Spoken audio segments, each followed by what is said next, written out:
द्वंद्व आ गया था। द्वंद्व आ गया था, है ना। हेडिंग डलवा दी थी ना द्वंद्व की।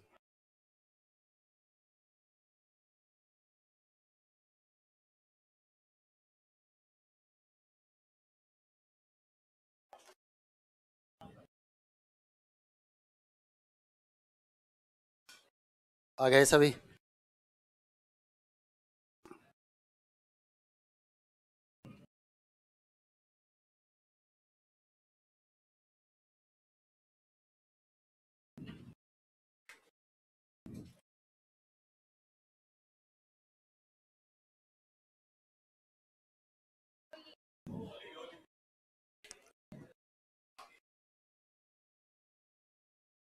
आ गया ना समझ में।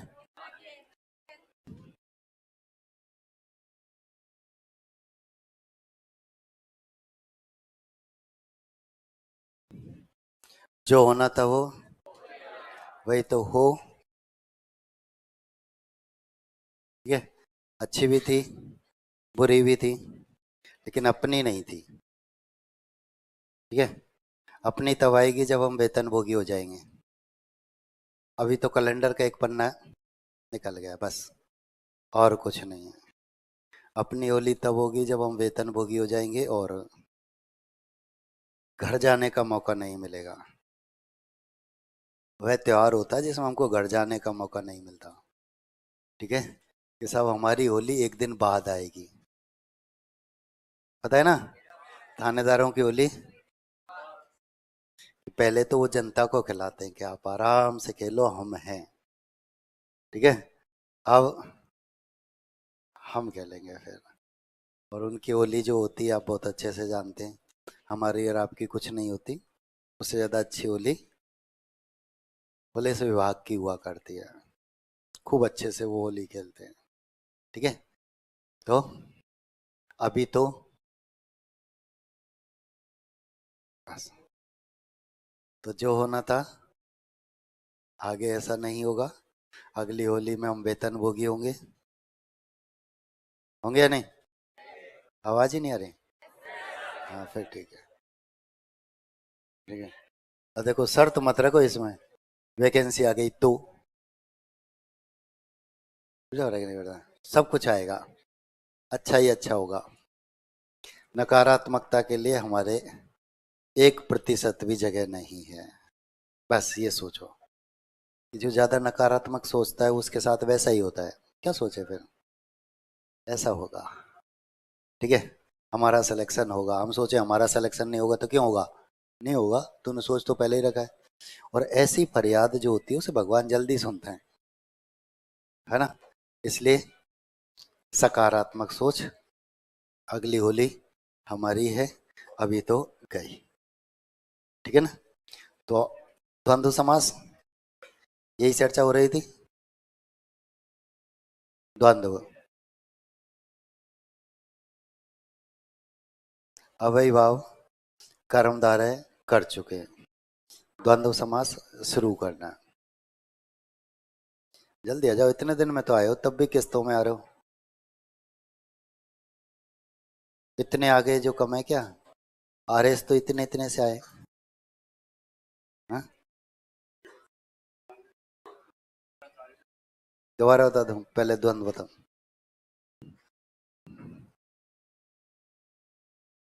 कर्मधारय में मैं क्या बताया था, पहला पद दूसरे पद की विशेषता बताया था, ये तो बताया था।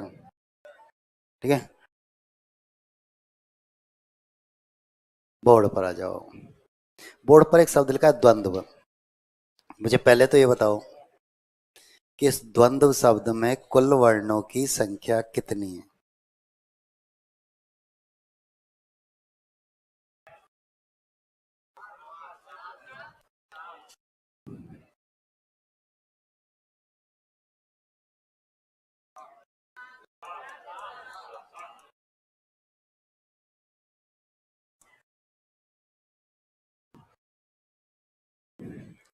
इस हिंदी में स्पेलिंग पूछी है मैंने। हिंदी में जब शब्द सामने लिखा हुआ है। ठीक है। और मैंने आपको बताया ऐसे प्रश्न आपसे पूछे जा सकते हैं और आप ये नहीं कह सकते कि सिलेबस में नहीं है। अब ये नहीं कह सकते सिलेबस में नहीं है। शब्द सामने लिखा हुआ है, आपसे पूछा जा रहा है वर्ण कितने। विद्यालय में हमने पहले वर्ण ही पढ़े थे, ए अनार आम इमली क्षेत्रज्ञ, इनको जब आपस में मिलाया तब शब्द बने थे। अब जो शब्द हमने लिखा उसमें हमने कौन कौन से वर्ण काम में लिए, ये तो हम बता सकते हैं। विडम्बना है हिंदी में आज भी, असमंजस की स्थिति में जाते हैं, सब पता ही नहीं चलता कौन कौन से वर्ण है। ठीक है, तो द्वंद्व, द्वंद्व का मतलब क्या होता है? लड़ाई झगड़ा। ठीक है, लड़ाई झगड़ा, और झगड़ा हमेशा बराबर वालों में होता है। कोई कमजोर व्यक्ति ताकतवर से नहीं झगड़ता, मरना थोड़ी है। और कोई ताकतवर व्यक्ति भी कमजोर से नहीं झगड़ता कि मर मरा गया तो कोर्ट कचहरी के चक्कर लगाने पड़ेंगे। हाथ जोड़ता है निकल जाता है, भाई साहब आप जो करे वो सही है। लेकिन जब बराबर वाले आमने सामने आ जाए तो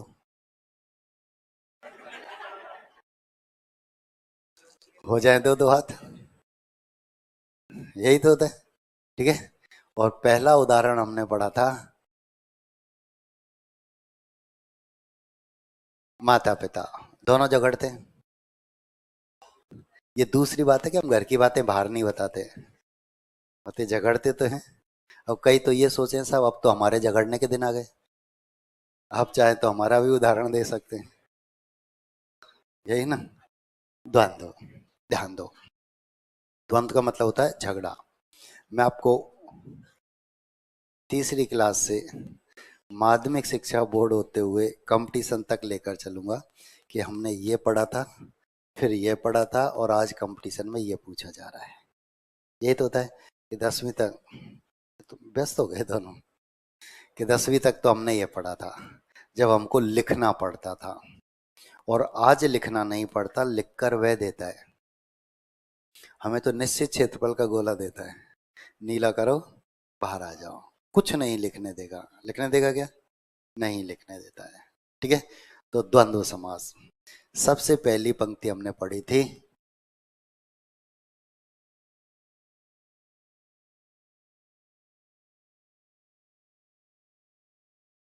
दोनों पद प्रधान होते हैं।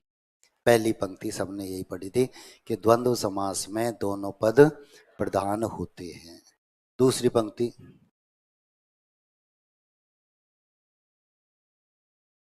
दोनों के मध्य और अथवा या शब्द का लोप होता है। ये तो बड़ा था कि दोनों के मध्य और अथवा या शब्द का लोप होता है। दूसरी पंक्ति, ये दो पंक्ति सबने पढ़ी थी कि द्वंद्व समास में दोनों पद प्रधान होते हैं, दोनों के मध्य और अथवा या शब्द का लोप होता है। तीसरी पंक्ति कुछ ने पढ़ी, कुछ ने नहीं पढ़ी, और वह क्या है?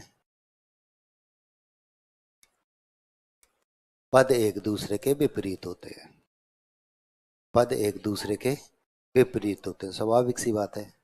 जब विपरीत होंगे तभी द्वंद्व होगा, एक जैसे होंगे तो समझौता हो जाएगा, जब विपरीत होंगे तभी तो द्वंद्व होगा। ठीक है, ये तीन पंक्तियां सबने पढ़ी थी कि दोनों पद प्रधान होते हैं, दोनों के मध्य और अथवा या शब्द का लोप होता है, पद एक दूसरे के विपरीत होते हैं। ये था माध्यमिक शिक्षा बोर्ड तक।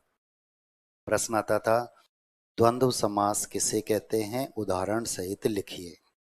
तब हम ये तीन पंक्ति लिखते थे, दो उदाहरण लिखते थे, एक माता पिता, एक दिन रात। पूरा राजस्थान लगभग यही लिखता था। ठीक है, अब लिखना नहीं है, लिख कर तो वह देगा। और अभी मैंने आपको बताया निश्चित क्षेत्रफल का गोला, नीला करो बाहर आ जाओ। तो इन तीन पंक्तियों के अलावा वह और क्या लिख सकता है, ध्यान देना।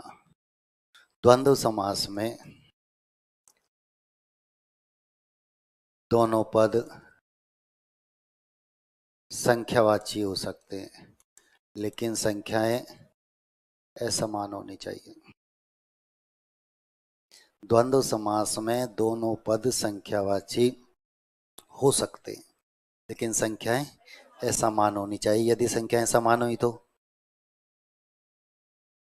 यदि संख्याएं समान हुई तो, यदि संख्याएं समान हुई तो अव्ययभाव। वहां आपने लिखा था 1 1, 10 10, अव्ययभाव में लिखा है आपने, तो वहां दोनों पद संख्याएं दोनों पद संख्यावाची और संख्याएं समान।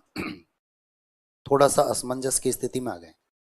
अब तक हमने संख्या पढ़ी थी द्विगु में,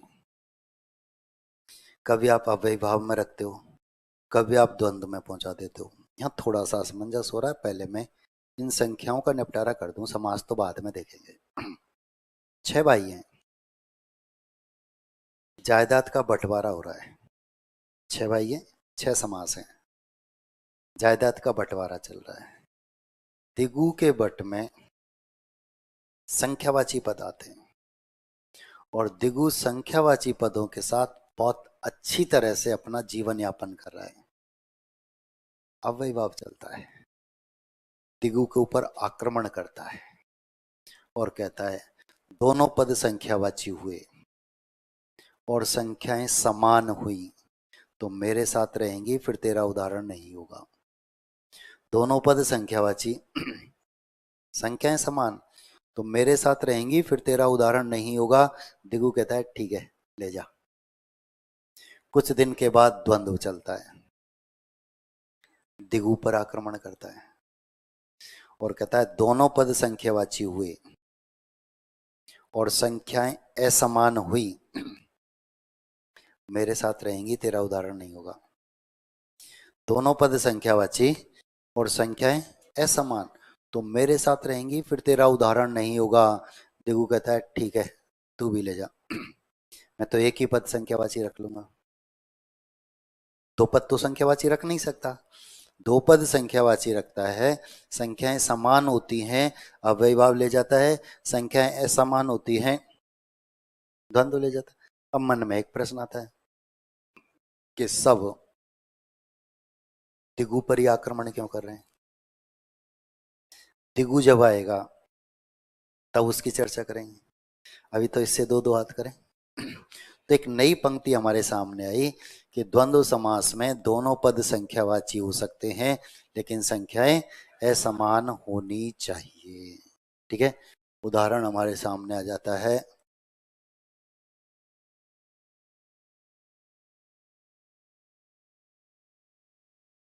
इकतीस, 1 और 30, दोनों पद संख्यावाची हैं। दोनों पद संख्यावाची हैं लेकिन संख्याएं असमान है। लेकिन संख्या कैसी? असमान। ठीक है, 4 5, 4 या 5, दो क्रमागत संख्याओं के मध्य या आता है, 4 या 5। 40 50,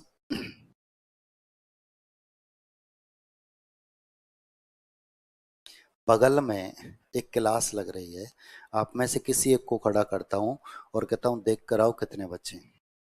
आप सरसरी नजर से देख कर आते हैं और कहते हैं सर 40 50 बच्चे हैं। या तो वे 40 हैं या वे 50 हैं, निश्चित है क्या? तो विग्रह भी गलत है। और विग्रह होता है 40 से 50 तक। 40 से 50 तक कितने भी हो सकते हैं, वे 40 भी हो सकते हैं, 50 भी हो सकते हैं, दोनों के बीच में कुछ भी हो सकता है। ठीक है, हमने पढ़ा था कि दोनों के मध्य और अथवा या शब्द का लोप होता है। अब क्या रहा है? 40 से 50 तक। मैंने कहा माध्यमिक शिक्षा बोर्ड तक होता है, मैंने कहा माध्यमिक शिक्षा बोर्ड तक होता है। अब उसने क्या लिख कर दिया? 40 से 50 तक।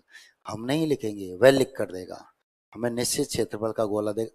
विग्रह भी पूछा जाता है, विग्रह भी पूछा जाता है। अब एक उदाहरण आया,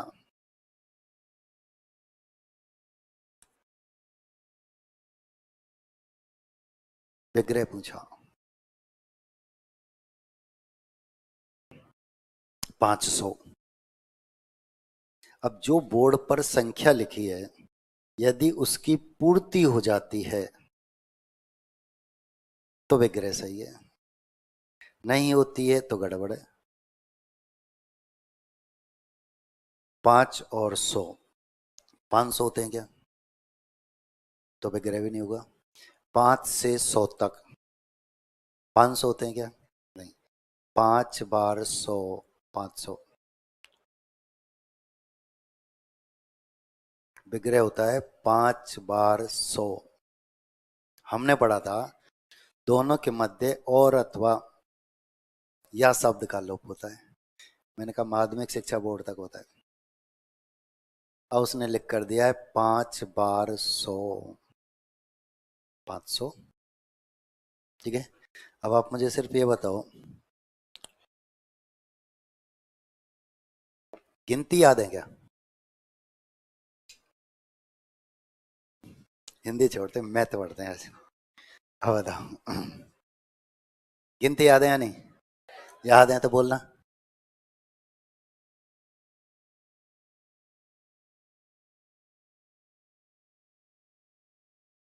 कुछ को तो याद है, एक दो को ही है जो आवाज आ रही थी, बाकी सब कब पढ़ी थी? ए अनाराम इमली चैत्र के तभी गिनती पड़ी थी। जब यही याद नहीं रहे, ए अनाराम, ये तो 52 ही है, गिनती तो 100 से भी ज्यादा है।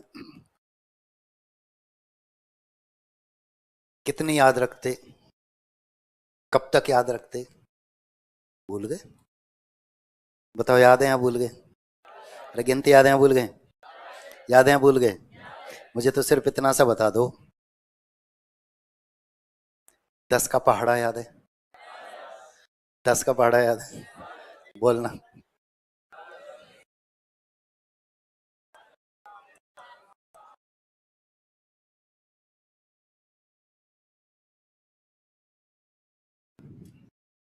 वही भारतीय परंपरा, काम की शुरुआत गर्मजोशी से और धीरे धीरे शिथिलता।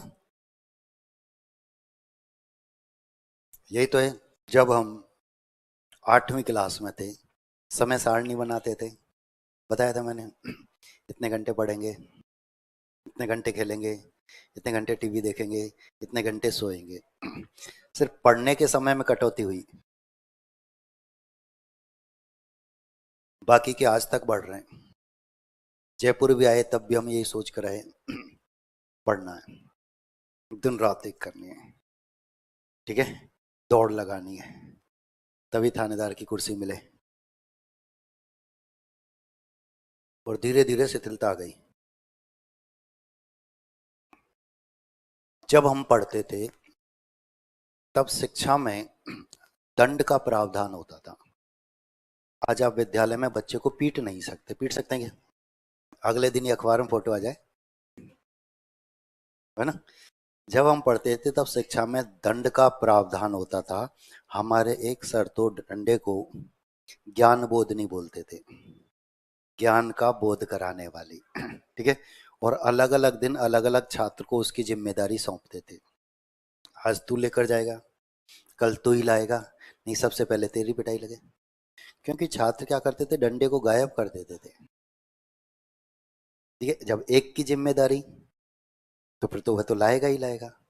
अब कुछ छात्र ऐसे होते थे जिनको प्रार्थना याद नहीं होती थी, आज भी खूब है ना? और वो पीटीआई के डर की वजह से सिर्फ होठ हिलाते थे, और पीटीआई भी रोजाना दो चार को ढूंढ कर लाता था और पिटाई लगाता था, और कहता था तुम तीन तो कल प्रार्थना बोलेंगे और तू प्रतिज्ञा बोलेगा। वही स्थिति यहाँ थी। जिनको 10 का पहाड़ा याद था वे तो बोल रहे थे, और जिनको याद नहीं था वो सोचे कौन सा सर हमारी तरफ देख रहे हैं, क्या पता लगेगा कौन बोल रहा है कौन नहीं बोल रहा। यही तो होता है ना, कि विद्यालय में खीर बननी थी बसंत पंचमी को।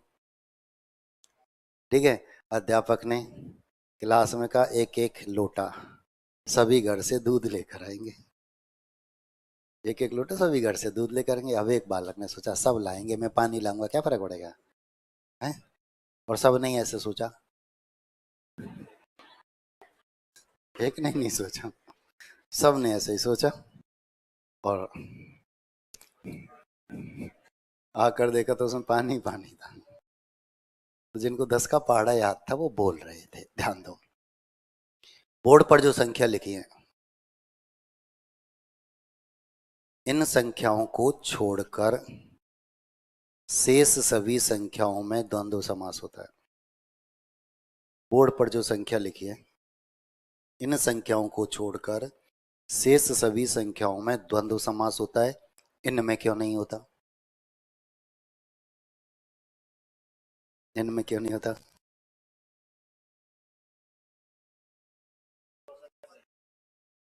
क्योंकि ये सभी संख्याएं एक पद हैं और समास में कम से कम, ये सभी संख्याएं एक पद हैं और समास में कम से कम 2 पद चाहिए, इसलिए इनमें नहीं होता। इनमें से आप कोई भी 2 संख्या उठा लो, द्वंद्व हो जाएगा। इनमें से आप कोई भी 2 संख्या उठा लो, द्वंद्व हो जाएगा। क्यों हो जाएगा? क्योंकि जैसे आप संख्या 2 उठाएंगे तो पद 2 हो जाएंगे और संख्याएं असमान हो जाएंगी। संख्याएं असमान हो जाएंगी। अभी ऊपर हमने ये पंक्ति कि दोनों पद संख्यावाची हो सकते हैं लेकिन संख्याएं मैंने क्या कहा है, दोबारा ध्यान देना, गड़बड़ी करोगे बाद में। बोर्ड पर जो संख्या लिखी है 1 से 10, 20, 30, 40, 50, 60, 70, 80, 90, 100, इन संख्याओं को छोड़कर शेष सभी संख्याओं में द्वंद्व समास होता है। इन संख्याओं को छोड़कर यानी इनमें से किसी एक को छोड़कर। अब 2 ले ली आपने, 4, 5, तो सब 4, 5 दोनों तो इसमें है लेकिन अकेली नहीं है, 2 है, याद रखना। 4, 5 तो दोनों पद संख्यावाची हो गए और संख्याएं कैसे हो गई? असमान हो गई। 40, 50 दोनों इसमें हैं लेकिन 2 हैं, एक नहीं है। मैंने कहा इन संख्या, इनमें से कोई एक उठाएंगे, कोई समास नहीं रहेगा क्योंकि पद एक ही रहेगा, पद एक ही रहेगा। ठीक है, तो इन संख्याओं को छोड़कर शेष सभी संख्याओं में द्वंद्व समास होता है। ठीक है, आपने ये लिखा अभी, एक तो पद 2 हो गए, संख्याएं समान हो गई। पद 2 हो गए और संख्याएं असमान हो गई। ठीक है, अब आप सब ने एक रेखा चित्र पढ़ा था, संस्मरण पढ़ा था, भक्तिन, महादेवी वर्मा का। 12वीं क्लास अनिवार्य हिंदी में चलता है भक्तिन। भक्तिन जो है महादेवी वर्मा की सेविका है, नौकरानी है। ठीक है, जब वह बाजार से कोई सामान लाती थी और पैसे बच जाते थे, लौटाती नहीं थी, अपनी जेब में रख लेती थी। एक बार भक्तिन महादेवी वर्मा से कहती है कि मेरे साथ मेरे गांव चलो, मेरे साथ मेरे गांव चलो, और महादेवी वर्मा मना कर देती है, नहीं चल सकती। तो कारण पूछती है क्यों नहीं चल सकती? नौकरानी थी, सेविका थी, लेकिन घर में हक के साथ रहती थी। यदि आपने वह पाठ पढ़ा तो आपको धुंधला सा याद होगा कि जब वह खाना बनाती थी तो कोयले से एक रेखा खींचा करती थी कि अब इसमें कोई नहीं आएगा। कोई नहीं मतलब कोई नहीं, महादेवी वर्मा भी नहीं, जब तक खाना नहीं बन जाता है। थी तो नौकरानी लेकिन हक के साथ रहती थी, इसलिए कारण पूछती है कि क्यों नहीं चल सकती। तो महादेवी वर्मा बहाना बनाते हुए कहती है कि मेरे पास पैसे नहीं है इसलिए नहीं चल सकती। तो भक्तिन तपाक से बोलती है पैसे तो मेरे पास हैं, चलो। ये तो कोई बहाना नहीं है, पैसे तो मेरे पास हैं। कई दोस्त बनाते ना, आज पिकनिक पे चलते हैं, घूमने चलते हैं, भाई देख पैसे वैसे नहीं, पैसे हमारे पास है तो चल बस, पैसे तो हम देख लेंगे, तू चल, होता है ना। तो भक्तिन तपाक से कहते देख पैसे में, चलो। तो महादेवी वर्मा उससे पूछती है कितने पैसे हैं आपके पास? कितने पैसे आपके पास? तो भक्तिन जवाब देती है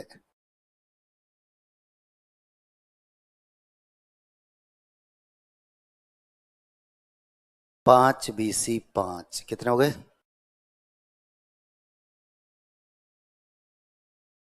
कुल पैसे कितने हो गए?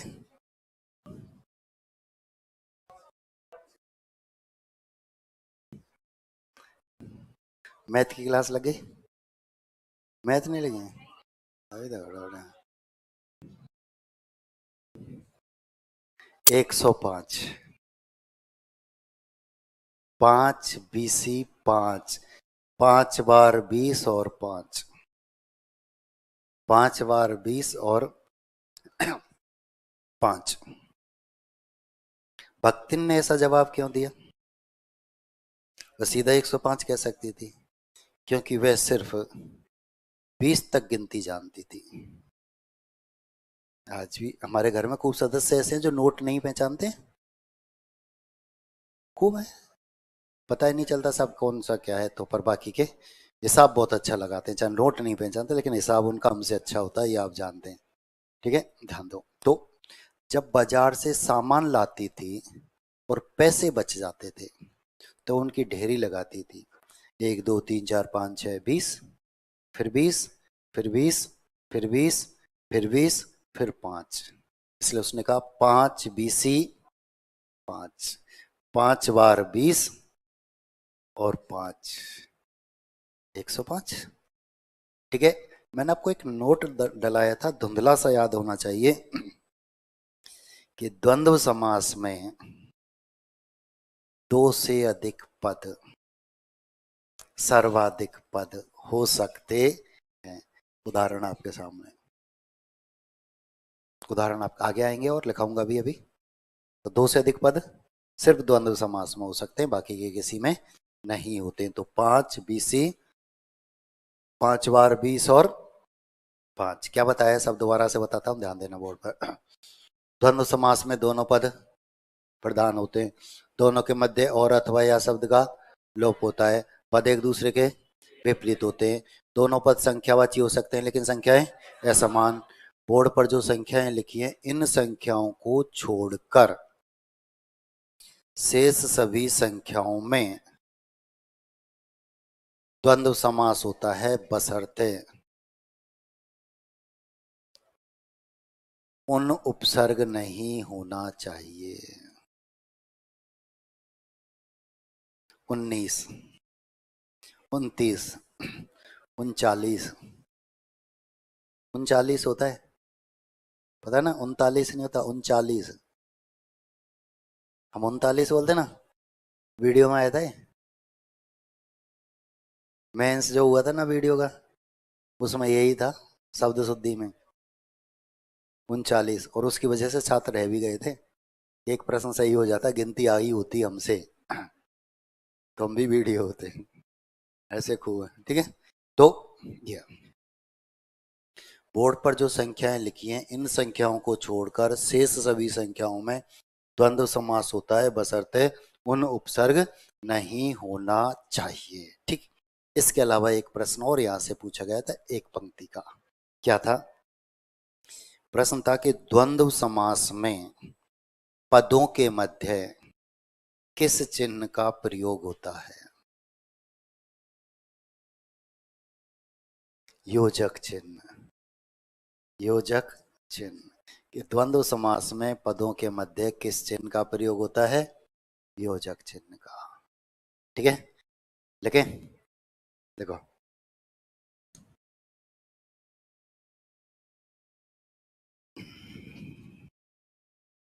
द्वंद्व समास,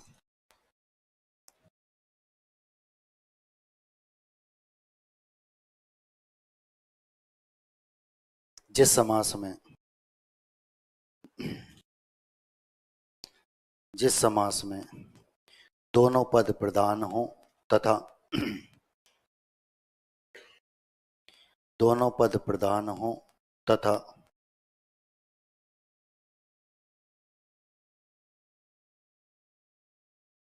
दोनों के मध्य तथा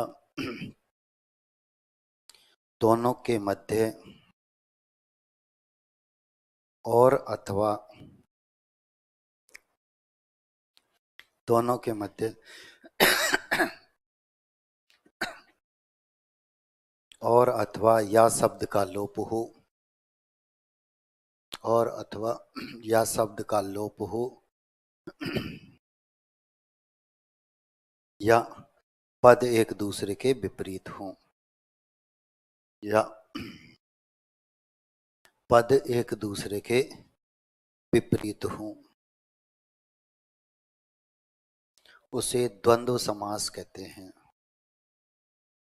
उसे द्वंद्व समास कहते हैं।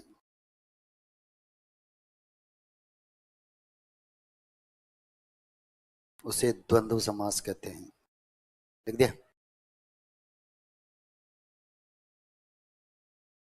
पद एक दूसरे के विपरीत हो उसे द्वंद्व समास कहते हैं। हो गया। नोट डालो। Note number 1।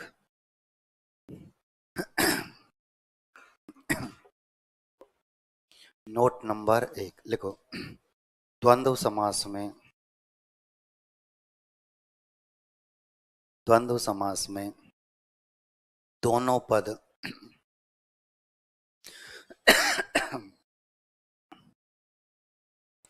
द्वंद्व समास में दोनों पद संख्यावाची हो सकते हैं। संख्यावाची हो सकते हैं, लेकिन संख्याएं असमान होनी चाहिए। लेकिन संख्याएं असमान होनी चाहिए।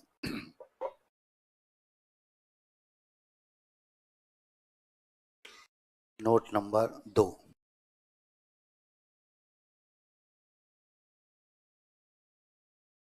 ये संख्या उतारो।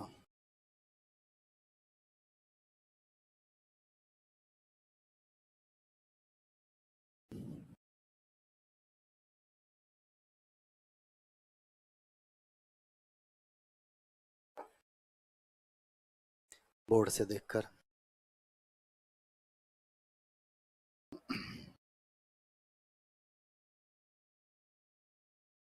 एक दो तीन चार पाँच छः सात आठ नौ 10 20 30 40 50 60 70 80 90 100 संख्याओं को छोड़कर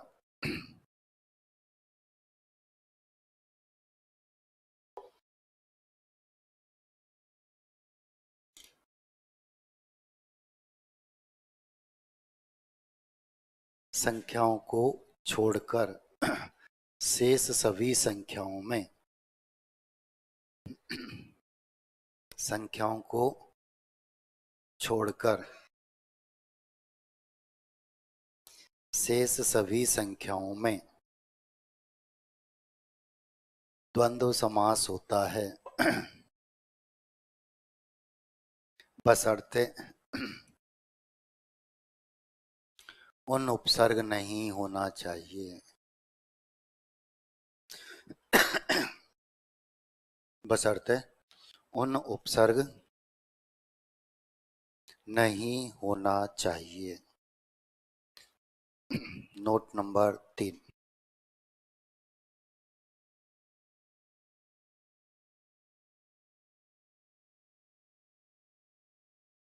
नोट नंबर 3।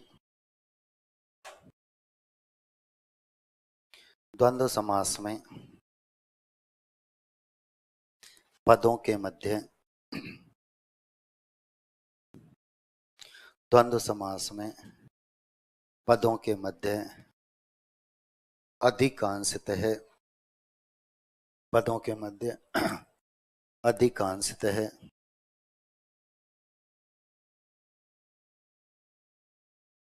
योजक चिन्ह का लोप होता है।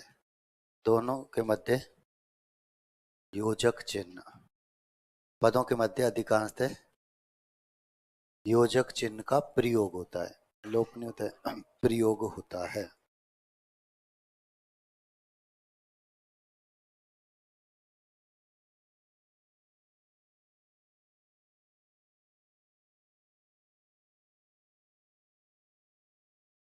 चिन्ह शब्द होता है, चिन्ह नहीं होता। चिन्ह, चिन्ह नहीं, चिन्ह। ठीक है, ये शब्द शुद्धि में भी पूछा जाता है। पदों के मध्य अधिकांशतः योजक चिन्ह का लोप होता है, प्रयोग होता है। जैसे अब 10 तो उदाहरण लिख लें कुछ। माता पिता,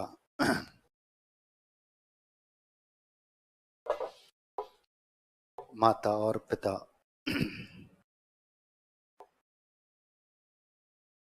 माता और पिता, 4 5,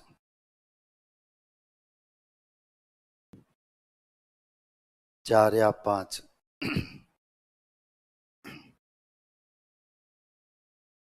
40 50,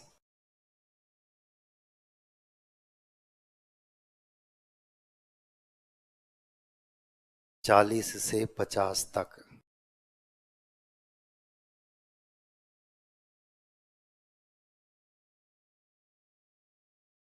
500, 5 बार 100,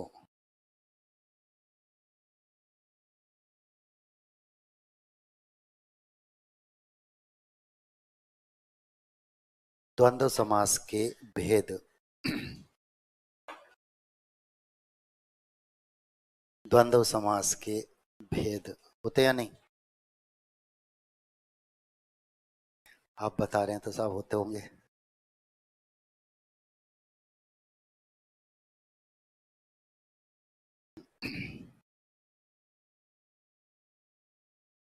द्वंद्व समास के भेद, बोर्ड पर आ जाओ। 3 भेद हैं। इतरेतर द्वंद्व, समाहार द्वंद्व, वैकल्पिक द्वंद्व। 3 भेद हुआ करते हैं, याद रखना। इतरेतर, इसमें क्या होता है, पद जो होते हैं वे एक दूसरे के पूरक होते हैं,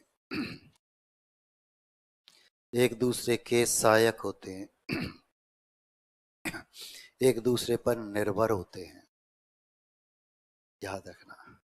ठीक है, एक दूसरे के पूरक, सहायक, निर्भर। इनका जब विग्रह करते हैं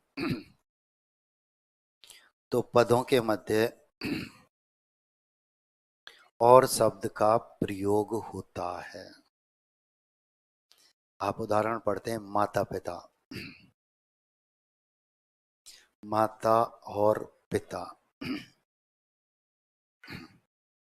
एक दूसरे के पूरक हैं, एक दूसरे के सहायक, विपरीत नहीं है, याद रखना, विपरीत नहीं है, एक दूसरे के पूरक हैं। ठीक है, एक दूसरे के सहायक है। अभी आपने संख्या लिखी 31,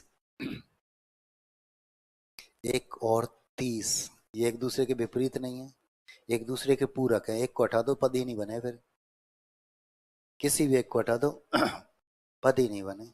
तो क्या एक दूसरे के सहायक हैं, एक दूसरे के पूरक हैं, एक दूसरे पर आश्रित हैं। ठीक है, जब विग्रह करेंगे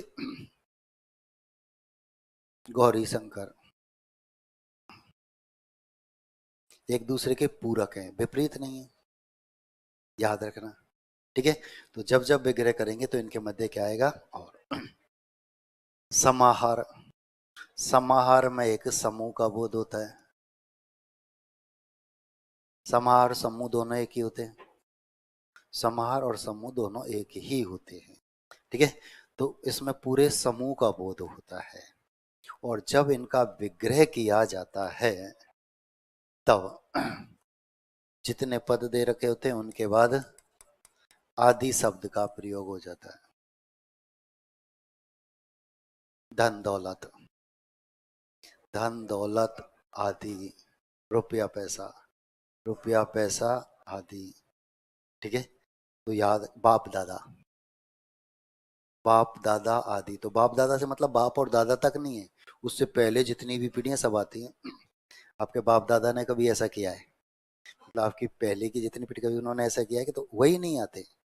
कुर्ता टोपी, कुर्ता टोपी आदि। कुर्ता टोपी में कुर्ता और टोपी नहीं आते, बच्चे को कुर्ता टोपी लेकर जाते ना, तो उसमें एक कुर्ता और एक टोपी यही लेके जाते हैं क्या? और भी बहुत कुछ होता है उसमें, होता है नहीं? होता है नहीं? बच्चे के जब दांत निकलते हैं, ऊपर वाले पहले नीचे वाले पहले, ऐसा कुछ चल रहा है, तो पीहर पक्ष से उसको कपड़े जाते हैं, और वो ऐसे जाते हैं। अपने समाज में परंपरा होती है ना, चोरी छिपे जाते हैं वो, कि आप जब उनको पहुंचा रहे हैं तो घर के किसी सदस्य को पता नहीं चलना चाहिए। एक परंपरा है, घर के किसी सदस्य को पता लगे तो माता पिता पर बच्चा भारी होता है, फिर कष्ट शुरू हो जाते हैं। तो ऊपर के दांत या नीचे के कोई दांत निकलते हैं तब की ये परंपरा है, तो ऐसा होता है। तब उसमें बर्तन भी होते हैं कपड़ों के साथ साथ। ठीक है। और वो घर में ऐसे समय में, या सुबह जल्दी जाएं या लेट पहुंचे, कोई नहीं हो तो वो फेंक दिए जाते हैं। जब उनकी आवाज से पता चलता है हाँ कोई आया, तब वो बाहर आते हैं और उनको फिर अंदर लेकर जाते हैं। ये रिवाज परंपरा चलती है। तो कुर्ता टोपी में कुर्ता टोपी नहीं होती, और भी बहुत कुछ होता है। तो इसमें एक समाहार होता है, एक समूह होता है। ठीक है। हम ये कहते हैं कि यदि आपको विग्रह में कहीं भी आदि शब्द लिखा हुआ नजर आ जाए, तो आंख बंद कर कर द्वंद्व के साथ पहुंच जाना। ठीक है। अब वैकल्पिक, इसमें विकल्प होता है हमारे पास, इसमें विकल्प होता है हमारे पास, ये या फिर ये। ठीक है। तो इसमें पद जो होते हैं वे विपरीत होते हैं, इसमें पूरक होते हैं, सहायक होते हैं, इसमें विपरीत होते हैं। और जब विग्रह करते हैं तो दोनों के मध्य या, याद रखना। ठीक है। पाप पुण्य, खट्टा मीठा, लाभ हानि, ऊंच नीच, ये सब इसके अंतर्गत आते हैं, ये सब इसके अंतर्गत आते हैं। ठीक है। तो हम अलग अलग करके इनके उदाहरण लिखते हुए चलेंगे। तीन वेद हैं, तीनों नाम आप उतार लो। इतरेतर द्वंद्व, समाहार द्वंद्व और वैकल्पिक द्वंद्व।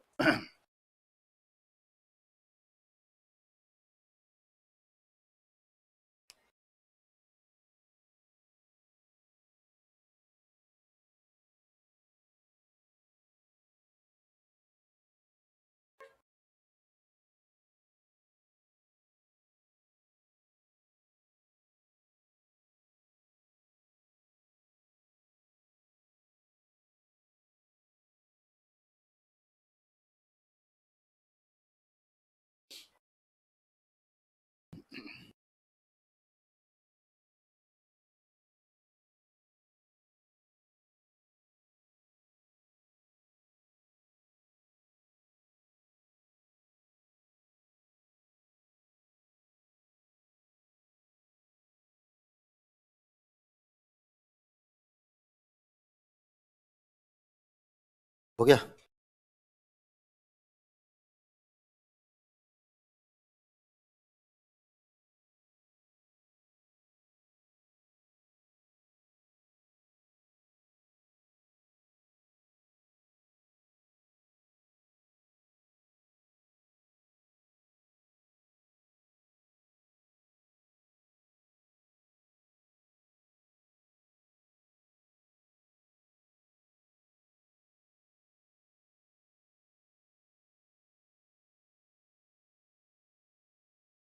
इतरेतर द्वंद्व,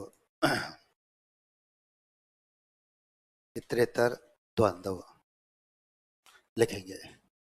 माता पिता,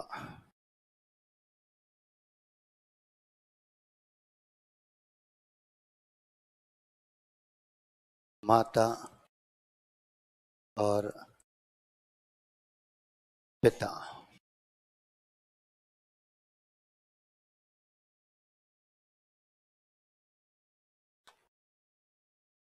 गौरी शंकर,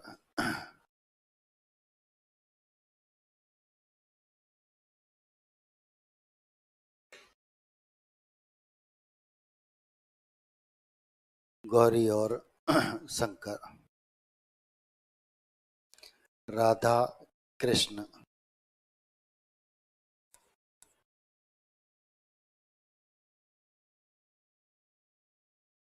राधा और कृष्ण।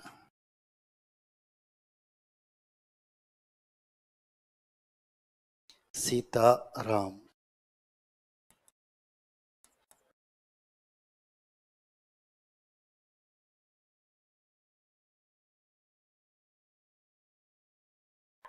सीता और राम। नर नारी।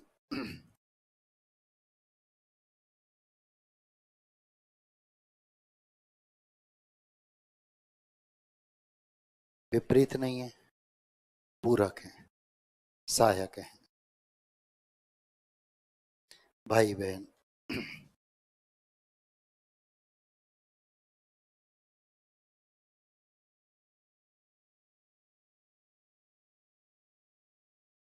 भाई और बहन।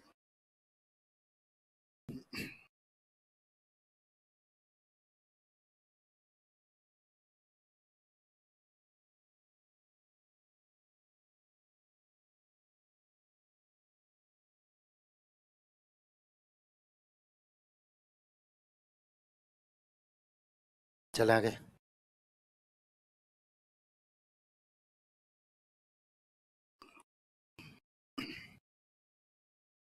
लव कुश।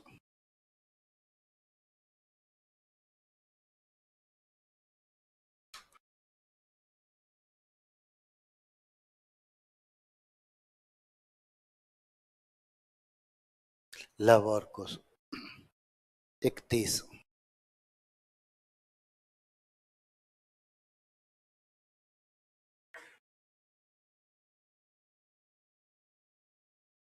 एक और 30। 68।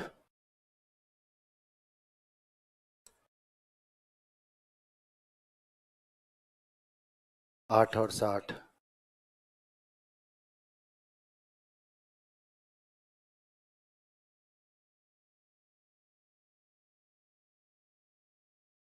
25।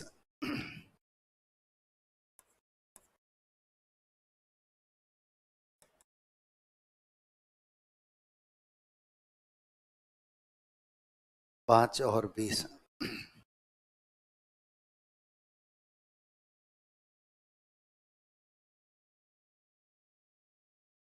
18।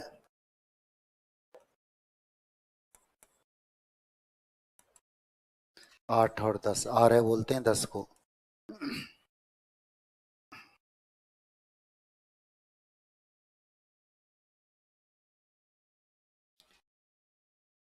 2 से अधिक पद। तन मन धन।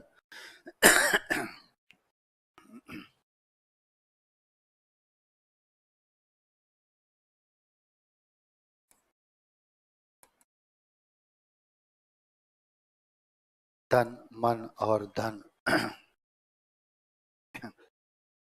तन मन और धन।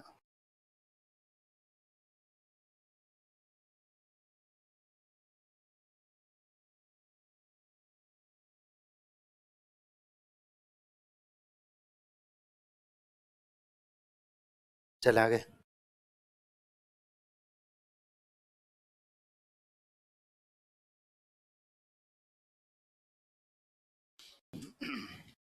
लाल बाल पाल।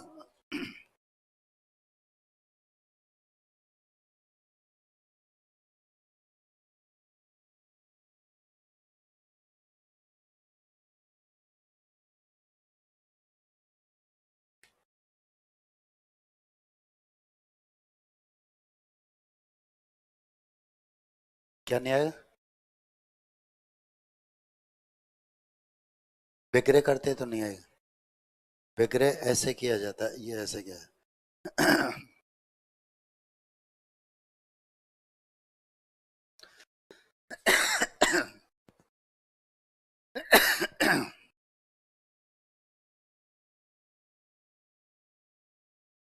रोटी कपड़ा मकान।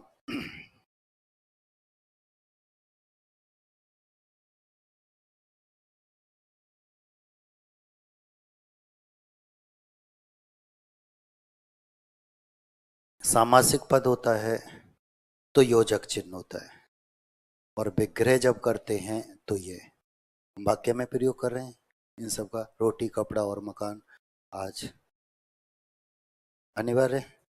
ठीक है, तो ये वाक्य, तो ऐसे वाक्य में तो ये प्रयोग, ये सामासिक पद होता है। समास के रूप में जो हम लिखे जाते हैं वो ऐसे लिखते हैं। ठीक है, आन बान शान।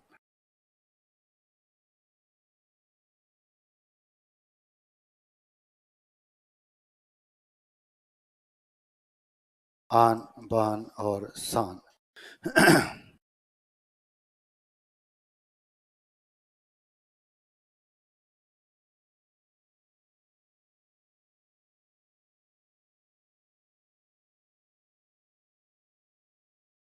5 BC 5।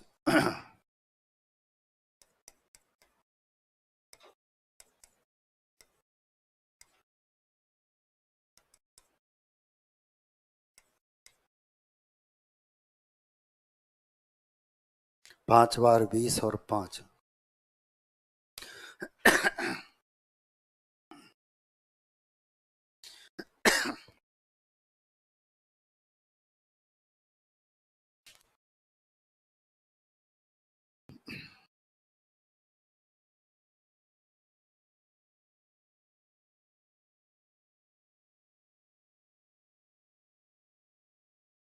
चला गए।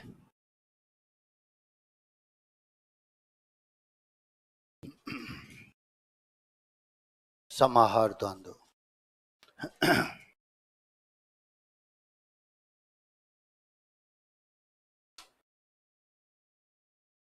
गोला बारूद।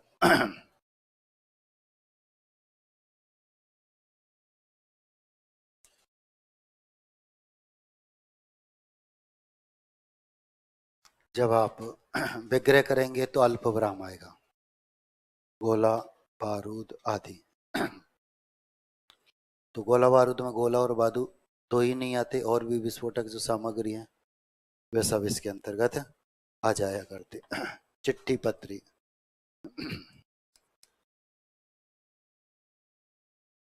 चिट्ठी पत्री आदि। तो चिट्ठी पत्री में चिट्ठी पत्री नहीं होती और बहुत सारे समाचार होते हैं।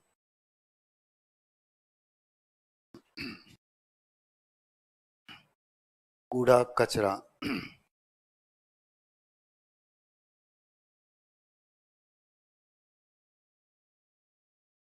कूड़ा कचरा आदि।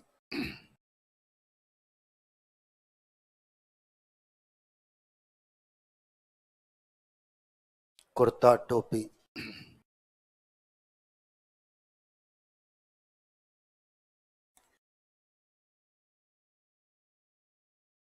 कुर्ता टोपी आदि।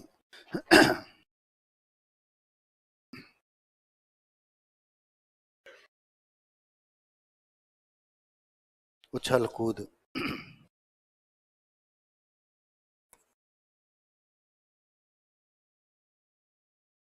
उछल कूद आदि। तो उछल कूद में उछलना और कूदना ही नहीं होता, तोड़ फोड़ भी होती है। होते हैं ना, बच्चे उछल कूद कर रहे होते हैं, तो उछलना और कूदना ही नहीं होता, उसमें तोड़ वोड़ भी होती है। क्या सामान गया पता नहीं। धूप बत्ती।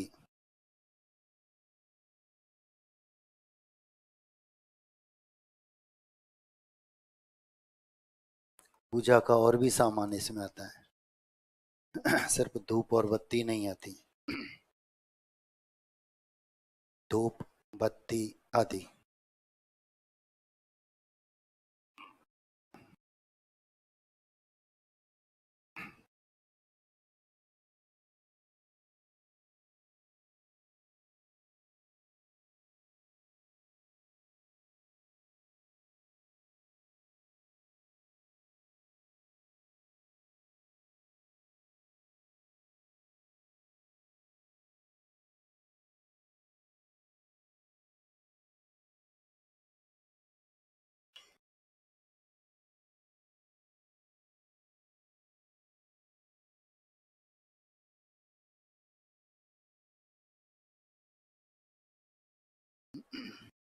बाप दादा।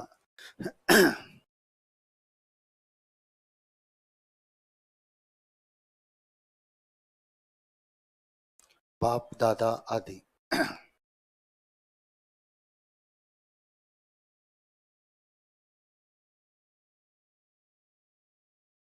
सांप बिच्छू।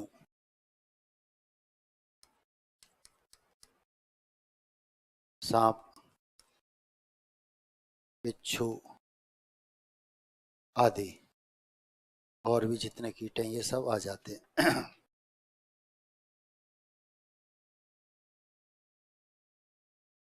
हुक्का पानी।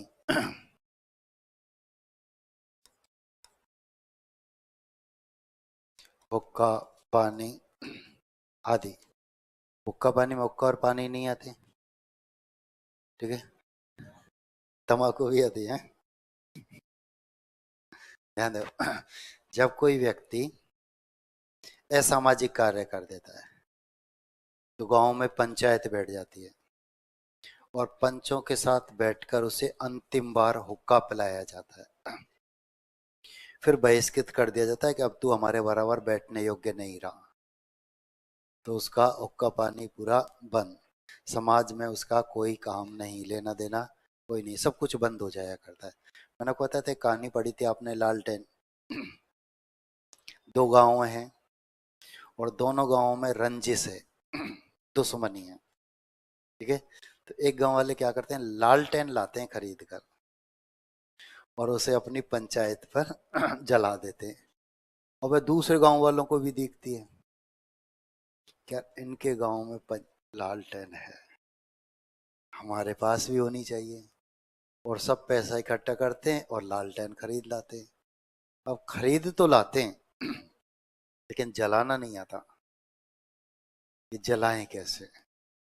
पता ना, पहली बार जब कोई चीज आती है अटपटे से, हमारे घर कूलर आया कभी पहली बार, और उसने कूलर लगा दिया और कहा पानी लाओ, तो मैं लोटे में पानी लिया।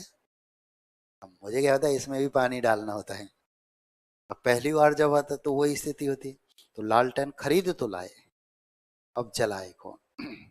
और गांव में एक ही व्यक्ति था जो उसे जलाना जानता था, लेकिन वह, उसका हुक्का पानी बंद था, उसका हुक्का पानी बंद था। अब उनके पास दो रास्ते बचे, या तो पड़ोसी गांव से किसी को बुला कर लाएं जो जलाना जानता है उससे, या फिर उस व्यक्ति को समाज में दोबारा से बिठा ले।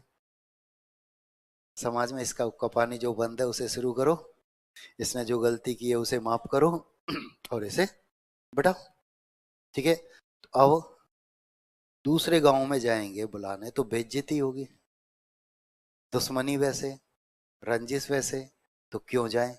फिर उसी को समाज में बिठाया, उससे लालटेन जलवाई थी। तो हुक्का पानी में हुक्का और पानी नहीं होता, बाकी के सारे सामाजिक कार्य बंद हो जाया करते हैं, ठीक है। साग पात, साग पात आदि। फल फूल,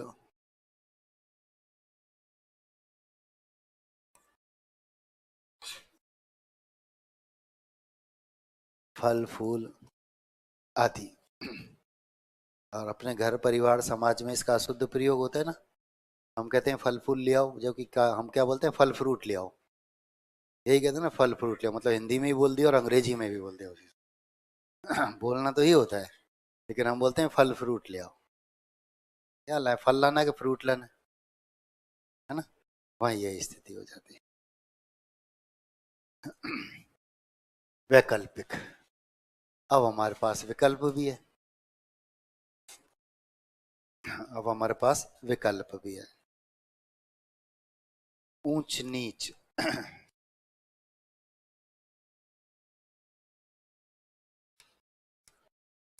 ऊंच या नीच।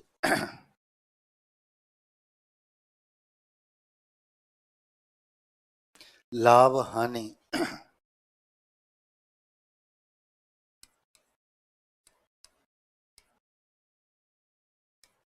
लाभ या हानि।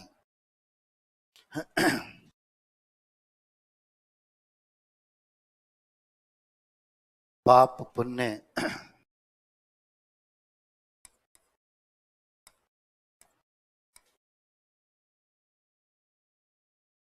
पाप या पुण्य।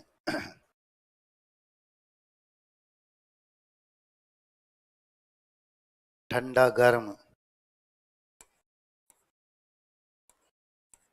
ठंडा या गर्म। पूछा जाता है ना अतिथियों से, ठंडा लोगे या गर्म? पूछते हैं नहीं? तो अतिथि क्या कहते हैं कि सब गर्म तैयार हो तब तक ठंडा ले आओ, है ना? दोनों ही ले लेंगे हम तो मेजबान भी आवाज लगाता है, बेटा चाय में बर्फ डाल के लिया, दोनों एक साथ हो जाए। तो आजकल स्थितियां सब थोड़ा बहुत।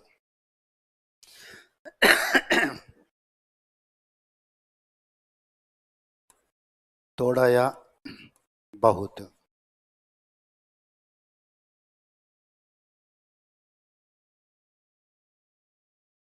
क्या जान, थोड़ा बहुत तो लो, आपने तो कुछ लिया ही नहीं है। चला गए।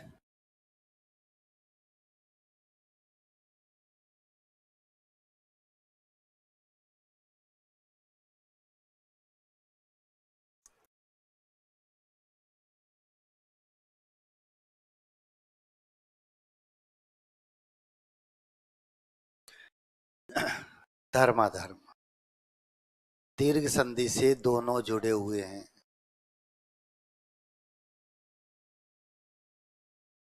दीर्घ संधि से दोनों जुड़े हुए हैं, वह पद जिसमें संधि और समास दोनों हैं। तो ये संधि का भी उदाहरण है, ये समास का भी उदाहरण है। सुरासुर।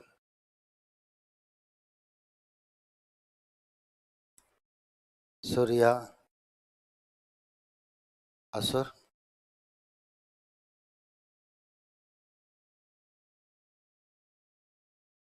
कर्तव्य कर्तव्य। कर्तव्य या एक कर्तव्य।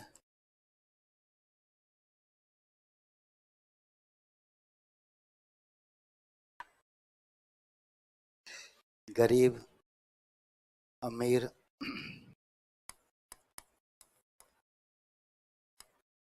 गरीब या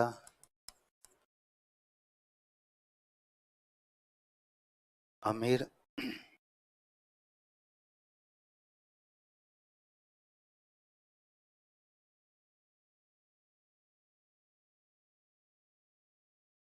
राजा रंक।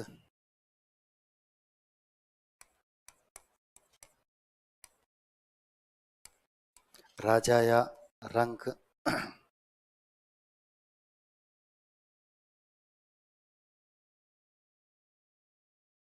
अपना पराया।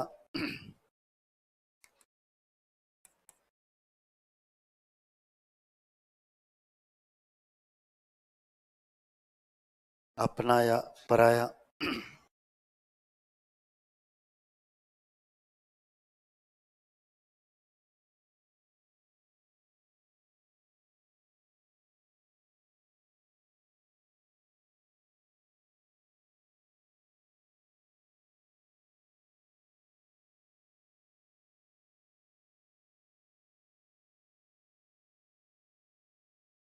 चला गए।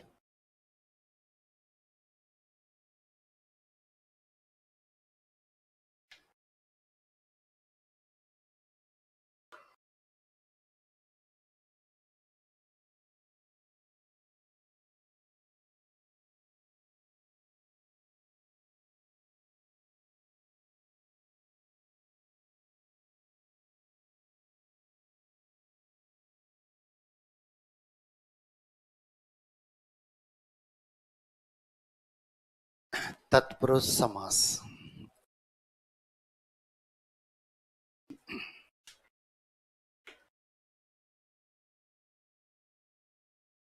अगला है आपका तत्पुरुष समास।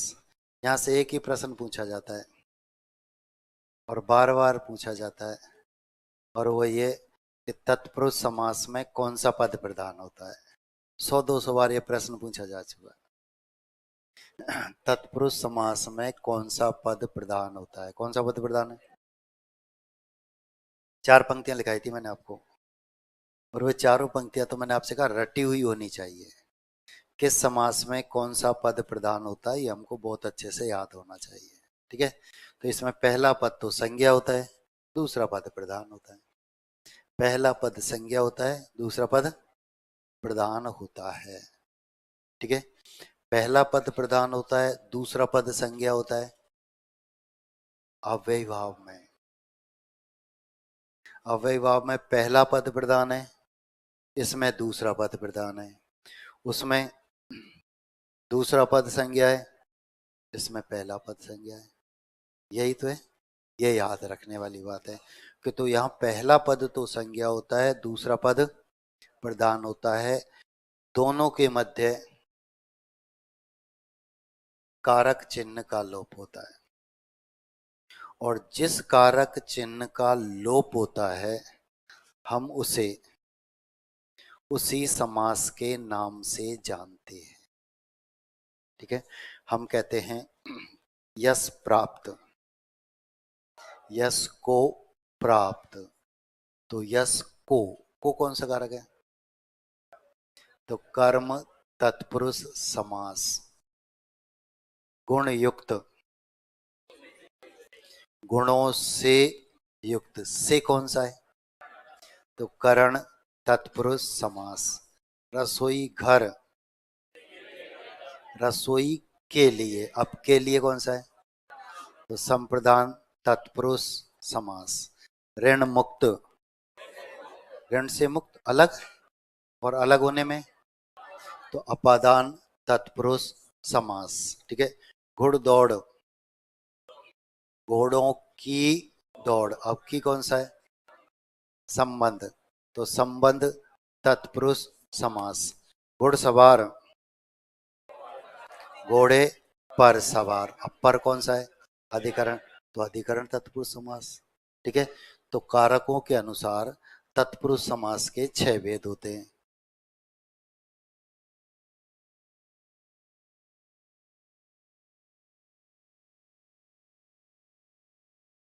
कर्म तत्पुरुष समास, चिन्ह क्या होता है? को।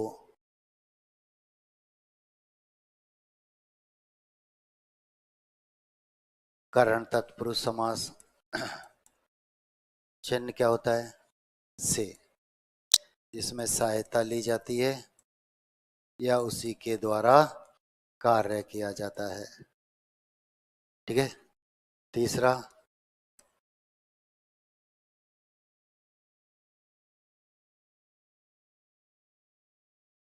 संप्रदान तत्पुरुष समास। ये संधि में पढ़े थे आपने सब, इनके उदाहरण हमने लिखे थे सबसे ज्यादा। ठीक है, क्या होता है? के लिए। चौथा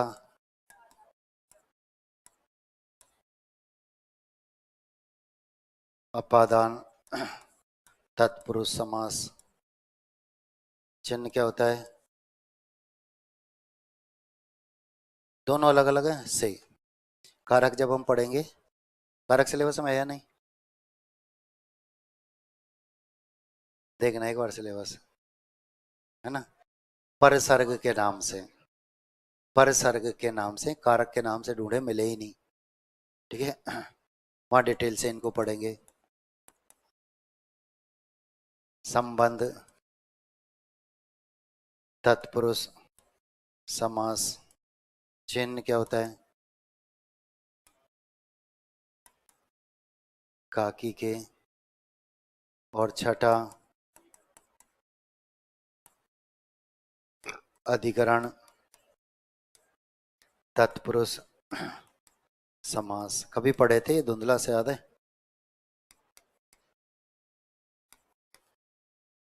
मैं पर। ठीक है, कर्ता और संबोधन इसके अंतर्गत नहीं आते, बाकी के सब इसमें होते हैं।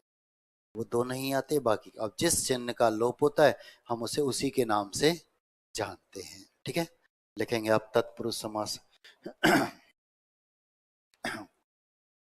तत्पुरुष समास, जिस समास में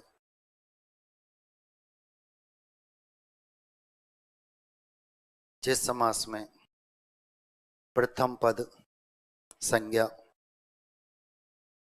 तथा द्वितीय पद प्रधान हो।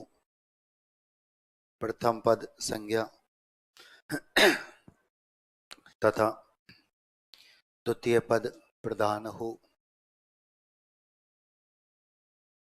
और दोनों के मध्य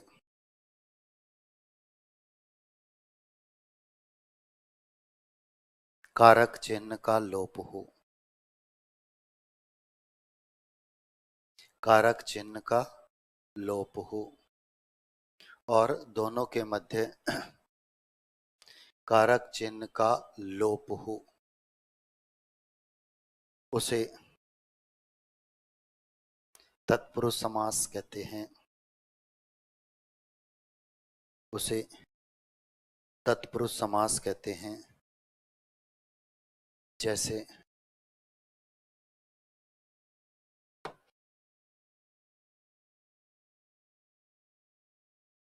रसोई घर,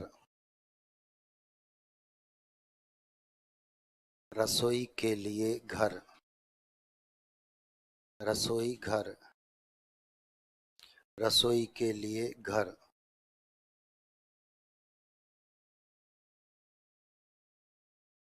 नई पंक्ति से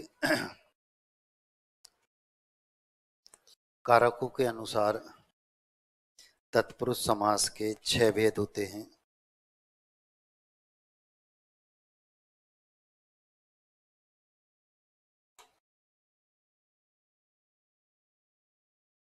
कारकों के अनुसार तत्पुरुष समास के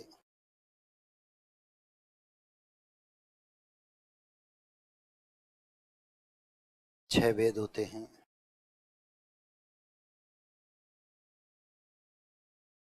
6 के 6 नाम बता रहे हैं।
हो गया। बोर्ड पर है कोई?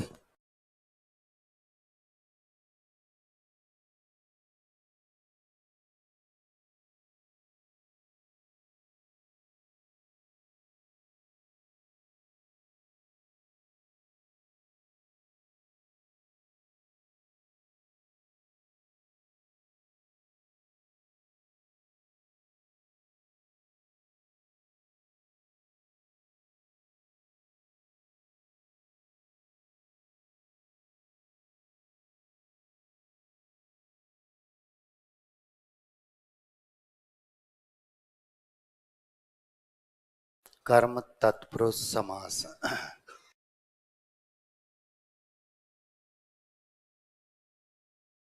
कर्म तत्पुरुष समास।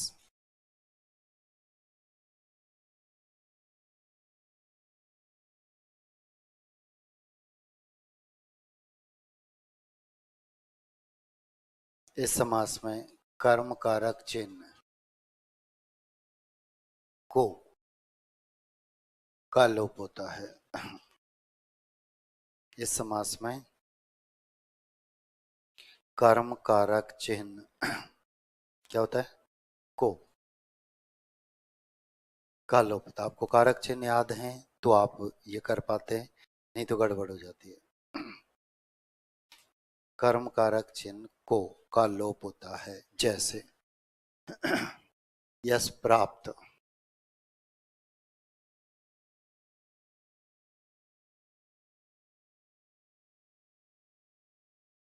यश को प्राप्त,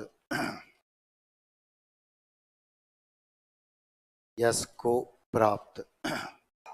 मरणातुर,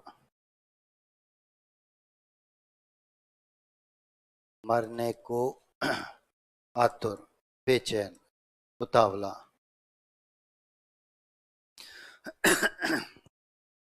मरने को आतुर, बेचैन, उतावला।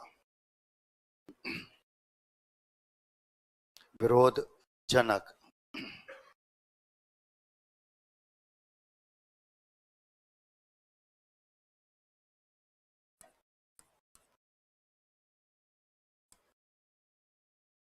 विरोध को जन्म देने वाला, विरोध को जन्म देने वाला।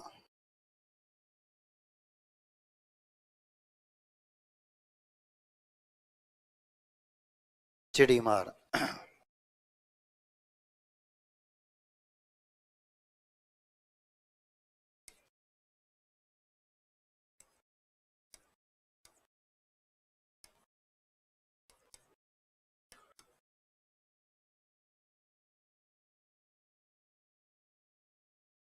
चिड़िया को मारने वाला, चिड़िया को मारने वाला। ग्रह कट, ग्रह बोलते हैं गांठ को। गांठ का अर्थ होता है धन से, धन का अर्थ होता है जेब से। ठीक है, दो तरह से इसका विग्रह होता है।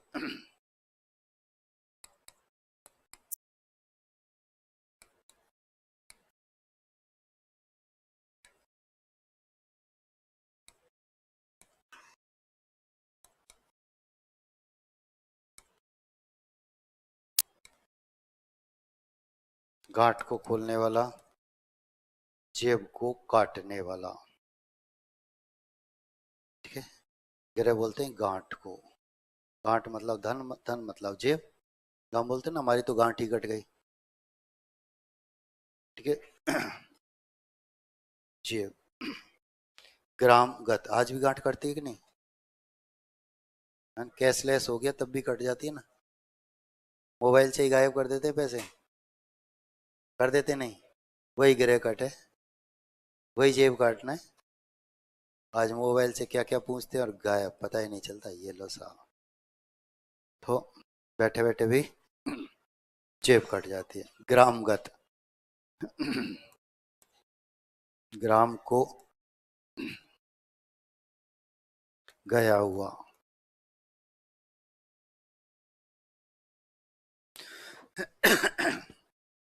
उदाहरण पूछा जाता है ग्रामागत। ये दीर्घ संधि से दो पद मिले हुए हैं, ग्राम और आगत। ठीक है, और इसका विग्रह ही पूछा जाता है।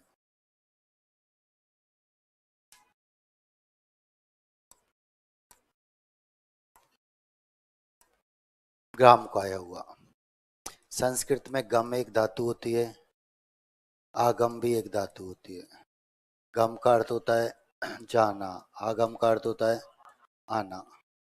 ठीक है, तो ग्राम गत गया हुआ, ग्राम आगत आया हुआ। ठीक है, ये अलग अलग शब्द है, ये संधि से मिला हुआ है। ग्राम प्लस आगत दीर्घ संधि से दोनों पद मिले हुए हैं, तो ग्राम गत ग्राम आगत। इसमें आ का ही अंतर है, आ की मात्रा है बस। और ये एग्जाम हॉल में हमको दिखाई नहीं देती, यहाँ गड़बड़ होती है। हम लिख कर आ जाते हैं गांव से आया हुआ, ये भी गड़बड़ कर देते हैं। ठीक है, चला गए।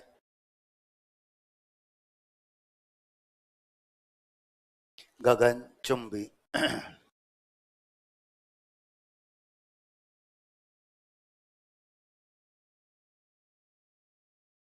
गगन को चूमने वाली, ये इमारत विशेषण के लिए इन शब्दों को काम में लिया जाता है। ऊंची ऊंची इमारतें जो होती है गगनचुंबी इमारतें। तिलकुटा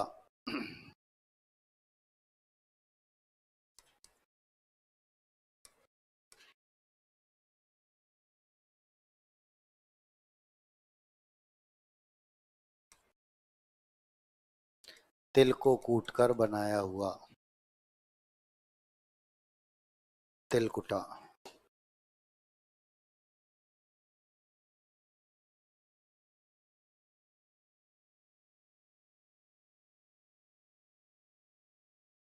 स्वर्गगत स्वर्ग को गया हुआ,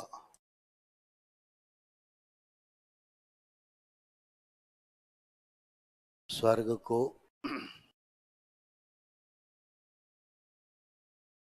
गया हुआ। स्वर्ग प्राप्त,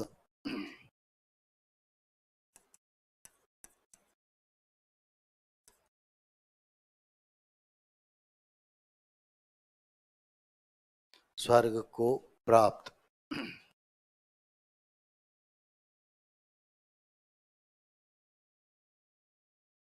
जेब कतरा,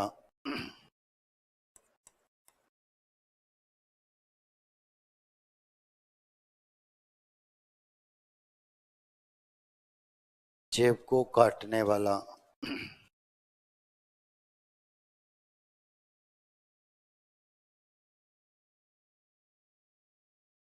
घर फूंक,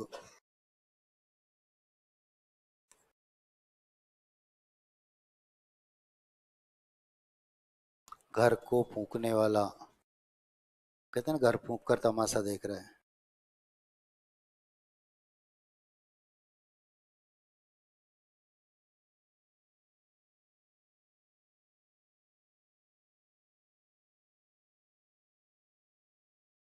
दिल तोड़,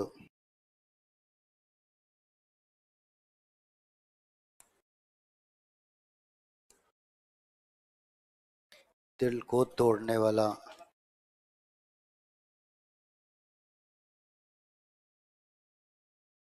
हाँ, अपनी अपनी सुविधा अनुसार लिख लो। अब ठीक है ना।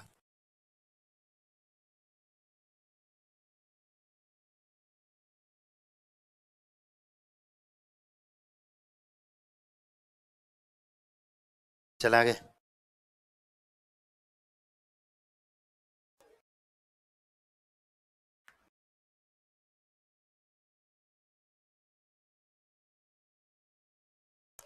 कमर तोड़,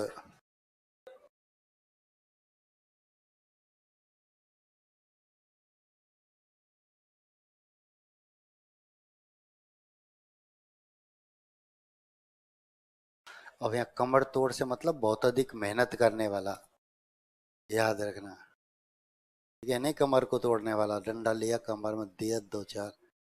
ठीक है, बहुत अधिक मेहनत करने वाला, कहते हैं ना कमर तोड़ मेहनत कर रहा है, बहुत अधिक मेहनत करने वाला। कमर तोड़ शारीरिक परिश्रम के लिए आता है ये, शारीरिक परिश्रम के लिए आता है कमर तोड़ बहुत अधिक मेहनत करने वाला के बादल, और बादलों ने हड़ताल कर दी, 10 साल तक पानी ही नहीं बरसे जब तक इंद्र हमारी शर्त नहीं माने। जब तक हमारी शर्त नहीं मानेगा इंद्रदेव तो हम बरसे ही नहीं, चाहे कुछ भी हो जाए। 10 साल, 10 साल तक के लिए हड़ताल। अब भाई किसानों को पता लगा भाई बरसे ही नहीं, तो उन्होंने अपने हल वगैरह सब बांध कर एक साइड रख दिए कि सब क्या मतलब, जब 10 साल तक बरसात ही नहीं होगी। एक किसान अपना हल उठाए, बैल उठाए और लग गया काम पर। सब उसके ऊपर खूब हंसे, सब उसका खूब मजाक बनाए कि जब पता है 10 साल तक बारिश नहीं होगी तो क्यों परिश्रम कर रहा है, क्यों बेकार में। सब उसको पागल कहने लग गए, चला गया। फिर भी वो अपने काम में लगा रहा। बादल आए, वो भी हंसे। उन्होंने कहा क्यों, तेरे को पता नहीं है क्या, कहाँ रहता है तू, 10 साल तक हम बरसात ही नहीं करें। फिर तू क्यों देख, 10 साल तक तुम बरसात नहीं करेंगे, 11वें साल तो करेंगे, 11वें साल तो करेंगे। और हो सकता है इन 10 सालों में मैं अपना काम करना ही भूल जाऊं, ये मेरी आदत से ही छूट जाए। तो मैं अपना काम तो करता रहूं, जिससे 11वें साल जब बरसात होगी तो कम से कम समय रहते तो मैं अपना खेत जोत लूं। बादलों का दिमाग ठंडा, क्या हो सकता है 10 साल बाद तो हम भी बरसना भूल गए। ये भी तो हो सकता है कि जब ये काम करना भूल सकता है तो ऐसा तो हमारे साथ भी तो हो सकता है 10 साल बाद हम बरसना भूल जाएं। तो उसने कहा देख, जो शर्त माने इंद्रदेव वो ठीक है, नहीं माने ठीक, पर अपना काम तो करें।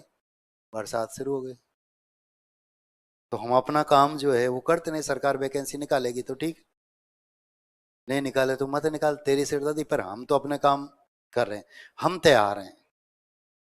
तू कब निकाल देगा पता ही नहीं, लेकिन हम अपना काम करना ही भूल जाए, हमारी होली अभी भी चलती रहे, लौट कर ही नहीं आए, है ना। अब जिनकी होली, वे तो आ गए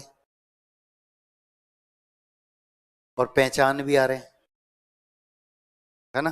और जिनकी चल रही है वो पहचान ही नहीं है, काले पीले लाल हरे होकर आए, है ना। तो वो स्थिति रहे तो उनकी होली अभी भी चल रही है, बाकी हमारी होगी तो हम आ गए, हम अपने काम पर फिर लौट गए। ठीक है। तो कमर को तोड़ने वाला यानी बहुत अधिक मेहनत करने वाला, शरणागत, शरण में आया हुआ होता है। इसको अभी यहां से हटा दो।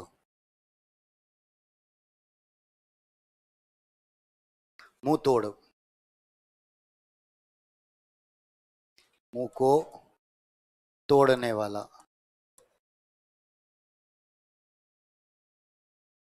अब मुंह को तोड़ने वाला मतलब हाजिर जवाबी। ये नहीं कि डंडा उठाया और मुंह पर मारा तोड़ दिया, ऐसा नहीं। हाजिर जवाबी कि मतलब बात पूरी नहीं उससे पहले जवाब दे दिया, वो मुंह तोड़ कहलाता है। मुंह तोड़ जवाब देना। शरण में आया हुआ ज्यादा सही होता है। ठीक है, वहां बाद में कराऊंगा अधिकरण में। अब ध्यान दो, मुंह तोड़, हाजिर जवाब, ये मुहावरे वगैरह में काम आते हैं, याद रखना। तो तुरंत जवाब देने वाला, ये तो जैसे मैंने आपको बताया था कि आपको प्रश्न का उत्तर आता है तो आप उस उत्तर को ढूंढते हैं कि किस ऑप्शन में लिखा हुआ है, और आपको उत्तर नहीं आता है तो आप ऑप्शन में उत्तर ढूंढते हैं किस। दोनों ही स्थितियां अलग है। जब आपको आता है तो ऑप्शन की जगह आप एक टीवी में कार्यक्रम आता है करोड़पति, आता है ना। और उसमें अमिताभ जब प्रश्न पूछता है तो कई ऐसे होते हैं ऑप्शन की जरूरत ही नहीं, सिर्फ तुरंत बोल देते हैं, बोल देते हैं नहीं तुरंत, भाई ऑप्शन तो सुन के तुम बताते रहे ना, ऑप्शन तो मेरा जहां ये लिख रखा है वो लॉक कर दो आप, तो आपने जहां ये लिख रखा है वह लॉक कर दो, तो तुरंत जवाब देना। चित चोर,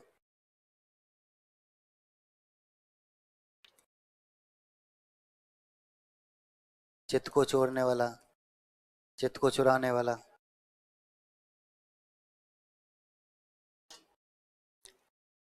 चित्त को चुराना, भंडाफोड़, चित्त को चोरने वाला, चुराने वाला। एक ये बंडा फोड़।